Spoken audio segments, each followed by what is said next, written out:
Arnold Schoenberg's Verklärte Nacht, performed by the Manhattan Chamber Players. Yuval Hertz and Michelle Ross violins, the violist Luc Fleming and Stefan Yu, and cellist Michael Katz and Nico Olarte Hayes.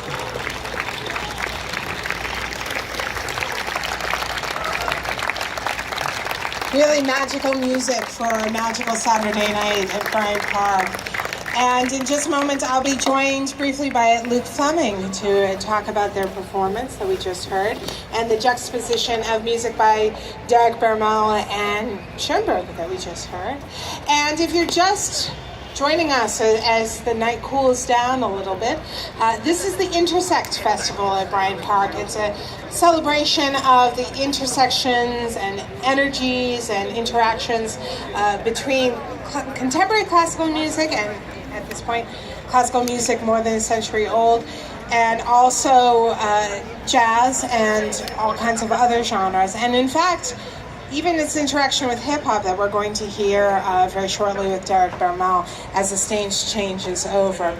And one of the most interesting parts about this festival is that it brings together musicians who seem to come from a very dispersed variety of genres, but I can't tell you backstage how many of these musicians know each other, have interacted with each other, have played together, have played in each other's bands, and it's a really wonderful thing to see. And I think it speaks to the enormous cohesiveness in New York City and within the music world, as well as its diversity. And some musicians are just meeting for the first time all together.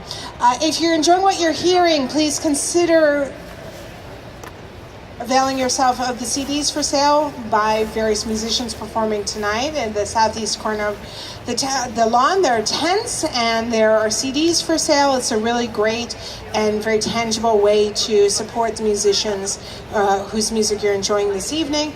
And also there is food and beverages and wine and beer for sale, so please go check that out as well. My name's Anastasia Tsoukas. I'm a reporter for NPR and NPR Music. I'm also a longtime classical music and jazz critic. And it's a real pleasure to spend my day and evening with such an invigorating group of musicians who are doing such exciting and important work. And if I could have Luc Fleming from Manhattan Chamber Players back to the stage. Welcome, Luc. Thank you. Welcome back to the stage, I should say.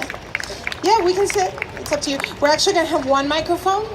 Well, no, just the one in my hand, unfortunately. The next group has such an array of technical equipment, Derek's hip-hop project, that is a big setup, exactly right. So tell us a little bit from your vantage point. Derek and I were talking before the Schoenberg about the juxtaposition of these two works, but from your perspective as the artistic director of this ensemble and also as a player yourself, how that feels to move through those modalities.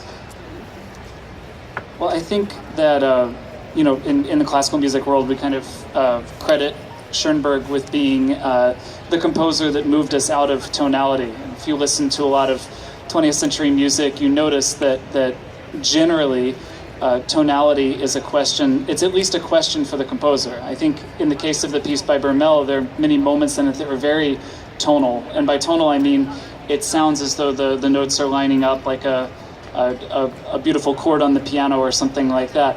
And but some moments weren't. Some moments are dissonant and discordant and hard for the ears to process. And of course, dissonance has existed for hundreds and hundreds of years, and all kinds of composers have used it. But up until the 20th century, we generally think of classical music as being tonal. And Schoenberg, really right after he wrote Verklärte Nacht, he started moving classical music in the direction away from tonality, to the point that his music was specifically atonal and not tonal at all. Now, Verklärte Nacht kind of straddles that. There are moments that are very discordant, but it's ultimately a very tonal piece. And I like to think of it as that bridge over to the other side, and it just happens to be written in 1899, so it's kind of perfect timing. So I think it works well in a festival that's celebrating music by a composer who writes in a style that has tonal elements, but also atonal elements, because Schoenberg really did do both of those things.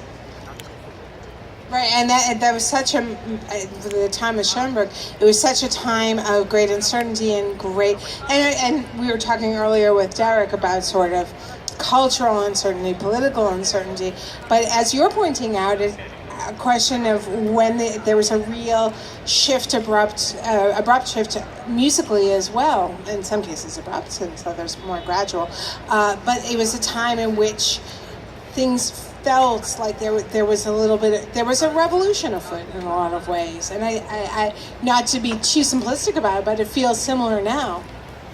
Absolutely, it's one of those pieces that you hear it 118 years later, and it still does sound very fresh and exciting and revolutionary, and those are the pieces that stand up through time, and undoubtedly some of the other pieces you've been hearing this weekend will do the same.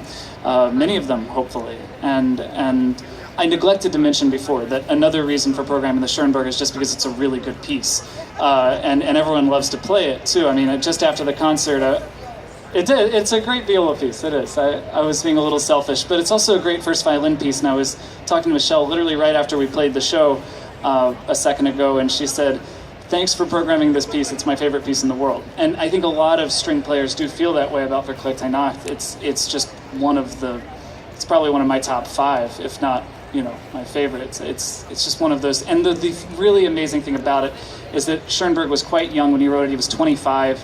I'm 34. Most people on the stage, everyone on the stage is around the same age as I am. I can't imagine doing that at age 25. And actually, Schoenberg didn't really have any formal compositional training either. So, to self-teach yourself how to do something that well is pretty remarkable.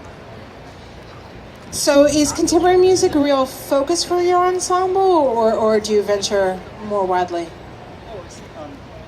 Well, we have 2 composers on our roster, and again, I'll do a shameless plug. If you go to manhattanchamberplayers.com, it tells you all about us and who else is on our roster and who our composers are.